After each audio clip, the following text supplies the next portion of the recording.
বিয়ে করাটা আমার পক্ষে সম্ভব না। বেশ, তবে করতে হবে না। সবকিছু কি আমি স্যাক্রিফাইস করব নাকি? তুমি কিছু স্যাক্রিফাইস করছো না। বিয়ে করাটা আমাদের পরম্পরা। প্রত্যেকটা মেয়েকেই তার বাবা মার ঘর ছেড়ে আসতে হয়। তুমি যদি আমার বাবা মার সাথে না থাকতে পারো, আমিও তোমার বাবা মার সাথে থাকতে পারবো না। তোমার বাবা মার সাথে থাকতে আমার কোনো প্রবলেম নেই, কিন্তু আমার বাবা মাকে ছেড়ে আসতে আমার প্রবলেম আছে।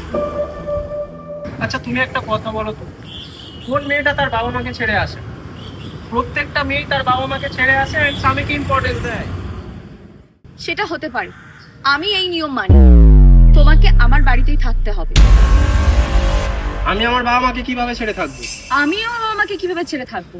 আমি আমার বাবা মার একমাত্র সন্তান, আর আমি চলে আসলে ওদেরকে কে দেখবে? সেম, আমিও যদি তোমার বাড়ি চলে যাই আমার বাবা মাকে কে দেখবে? তুমি একটা কাজ করো, তুমি আমার বাড়িতে থাকো আর মাঝে মাঝে তোমার বাড়ির লোককে টাকা পাঠিয়ে দেবে। তুমিও আমার বাড়িতে থাকো, মাঝে মাঝে তোমার বাড়িতে টাকা পাঠিয়ে দেবে। আমি একটা কাজ করছি, বরং তোমাকে ছেড়ে আমি চলে যাচ্ছি, তাহলে সমস্যার সমাধান হয়ে যাবে।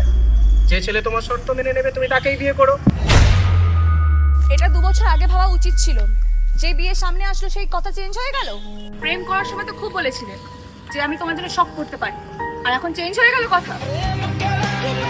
তোমাকে প্রথমে ছাড়ার কথা বলেছিলাম, তুমি তো বিয়ে করলে বলছো আমার নাকি তোমার বাড়িতে থাকতে হবে।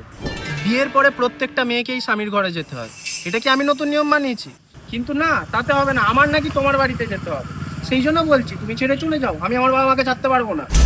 ঠিক আছে, যাও, আমি চলে যাচ্ছি।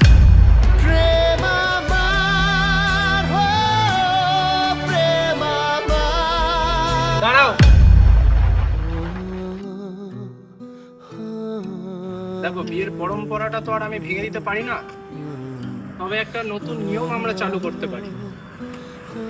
বিয়ের পরে 4 দিন তুমি আমার বাড়িতে থাকবে, আর 3 দিন তুমি তোমার বাড়িতে থাকবে।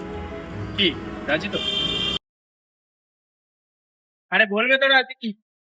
রাজি। দুহাতে মুঠো ভরে আলগা কপাল জুড়ে